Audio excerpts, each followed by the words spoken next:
Hello, welcome back. We're gonna do a very late first impressions from a band that I really like, but I've been disappointed by in recent years. And let's talk about Mastodon.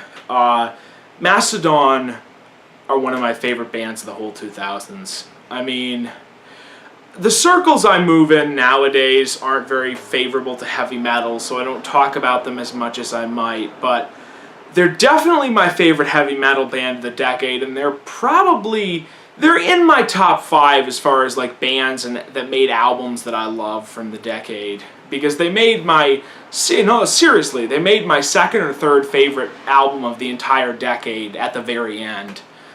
But like I said, I've been a little disappointed with them. I wasn't into them at the time, 2000s music. I mean, first of all, I didn't get into music until 2011. I've talked about this before. I got into music late. And so I wasn't paying attention to music for most of the 2000s. And what music I was paying attention to in the 2000s was not very good, like, at all. It was the normal stuff that was popular in the mid to late period of the decade, plus a little bit of the stuff that was, for whatever reason, around at the beginning of the decade. And as a result, my perception of the decade until very, very recently was very, very negative. Until in the last couple of years, I've started to check out some of the hip hop from the second half of the decade, and some of the better pop rock and electronic music from the 2000s. I still maintain that at least mainstream music-wise, it was one of the worst decades that we've had, and certainly the worst one I've been alive during. But I do see that there are some good things about it now. Now that being said, Mastodon, for the first 4 to 5 albums, could do no wrong in my eyes. I got into them in 2014. I loved all their albums up to Crack the Sky. Remission sits on that borderline where metal gets a little bit too heavy for me, where it's like there's no melody here. It's just thrashing, and I like my metal a little more melodic than that, which is ironic because later on Mastodon go really melodic and aren't very good, but we'll get to that later. But the trilogy of albums from Leviathan to Crack the Sky were my favorites from the band. Some of my favorite albums of the entire decade. Leviathan and Crack the Sky in particular. With Crack the Sky was my album of the decade for years, until last year Demon Days by Gorillaz finally knocked it off of number 1. And these days it's being challenged by some of the better hip hop albums from the 2000s that I've been listening to. But no, I really like them up through the 2000s. And then they do Crack the Sky, and Crack the Sky is that cliche album, it's the obvious masterpiece that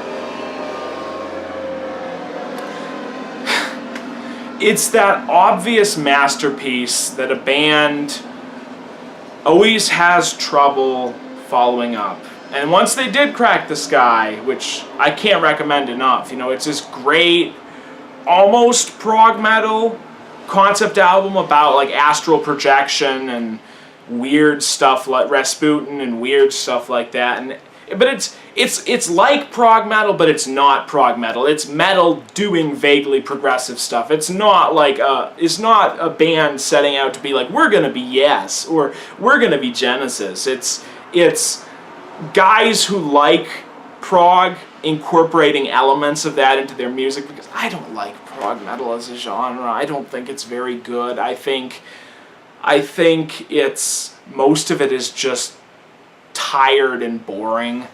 But that was another thing. Mastodon brought something really new and different to metal. There's a bluesiness to their music that is missing from a lot of modern metal, especially like in the 2000s and the 2010s, where all the metal that I've heard from the 2000s and 2010s, it's been like uber technical, like changes for the sake of changes and solos playing 50,000 notes per second, and they weren't like that. They had this really cool, like, they're from Georgia, so I guess you could call it this like southern bluesiness to them, and I really liked that on their old albums. It really great atmosphere, and I loved their aesthetic. Like, you look up the cover art for their early albums. I'm pretty sure they had the same guy do the art for all their first 4 or 5 albums, and I love the aesthetic of it and just the concepts and everything about it.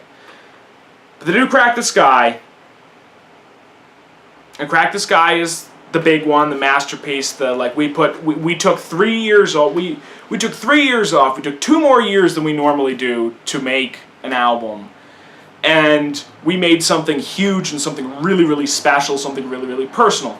And then they came back 2 years later, and then they did The Hunter, and The Hunter was just Mastodon doing that thing that every single metal band does. I can't think of a single one who hasn't done this, at least not in the mainstream. Like, I'm sure there are extreme and death metal bands that have never done this, but when a metal band is like, okay, we've done our masterpiece, time to pop things up, and let's go for really catchy hooks and just try to be pop. And that doesn't really work for most of the same reasons that I don't think prog bands doing pop usually worked. When you've gotten used to just thrashing out for 6 or 7 minutes and you try to write a melodic song, it's not going to sound that good. And to me, none of the 2 Mastodon albums from the 2010s are particularly good, like, at all.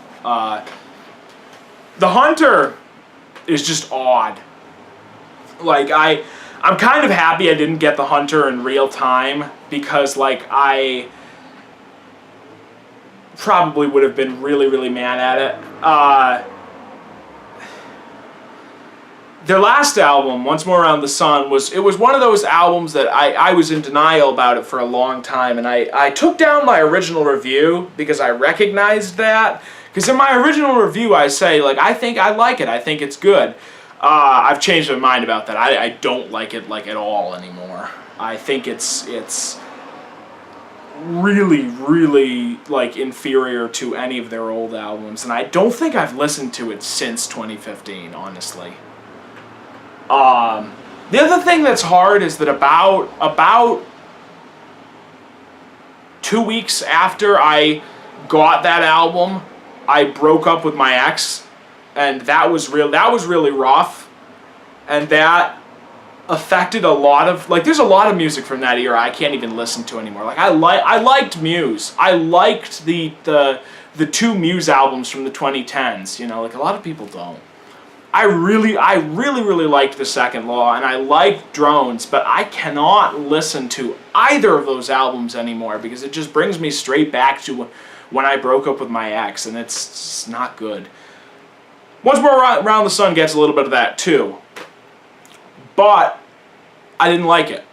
So when I found out late 2015, early 2016, I don't remember exactly when, that Mastodon were going to make a new album, I was kind of not interested. It was like, I've been burned a couple times by this band. I used to really like them, but let's see how it is. And I remember when the 2 singles first came out, I remember listening to them, and I remember watching.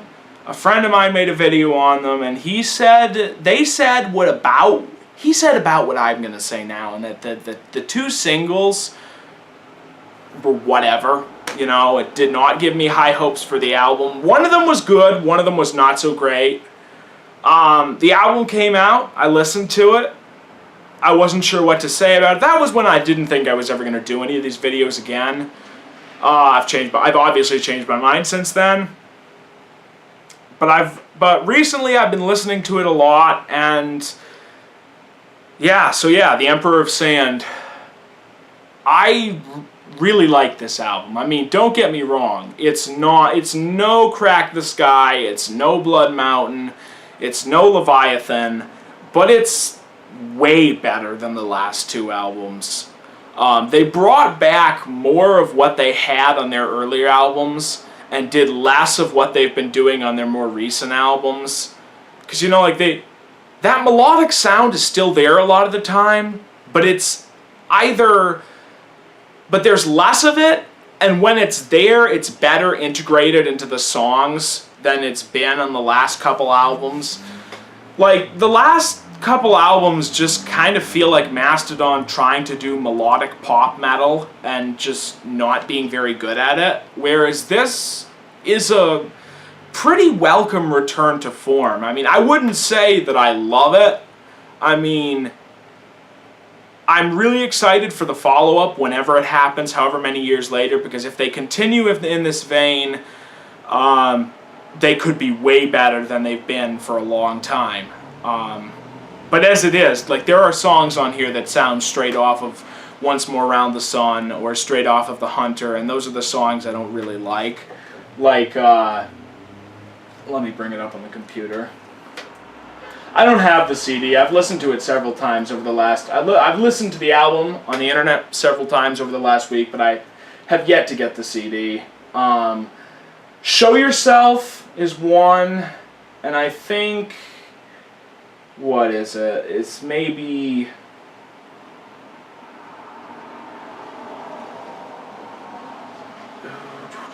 Steam Breather. I'm a little bit less of a fan of, I think.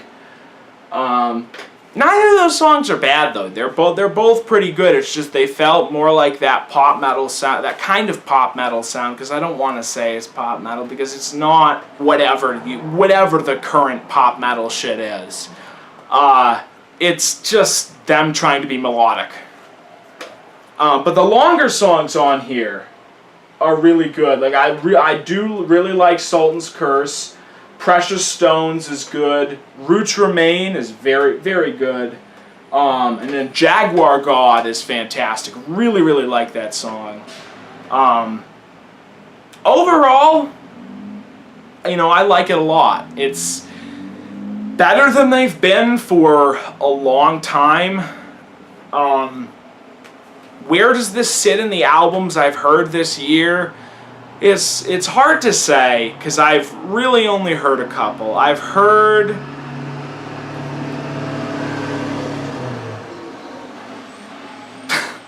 The Gorillaz, which I'm probably going to do a review on, but that may take a little while because I am at a loss for what to say about that new Gorillaz album. I've heard the new Primus album. You all know what I think about that. You know, it's good, but I also haven't listened to it much. I think it's going to be like that Claypool Lennon Delirium album. It's going to bear some revisiting at some point. I'm going to do the new Weezer album when it comes out tomorrow as a joke. And I need to listen to the new Kendrick album. I'm probably not going to review it because I am just not equipped to review hip-hop in the slightest. But I do need to hear that because I really enjoyed his last album. But yeah, so this album, highly recommend. Again, if you're into Mastodon, you know, it's a return to form in a way, but it's also kind of what they've been doing since 2011. But it's better than what they've been doing from 2011. You know, I couldn't really assign this album a number out of 10, but if I did, it would be like a 7, probably a 7.5 out of 10. I don't know, maybe an 8. Like it depends on the day. Maybe an 8. There are songs on here I don't like, but there's also some really good stuff, and I feel like they're back on their feet again. So, with that, I will see you all later.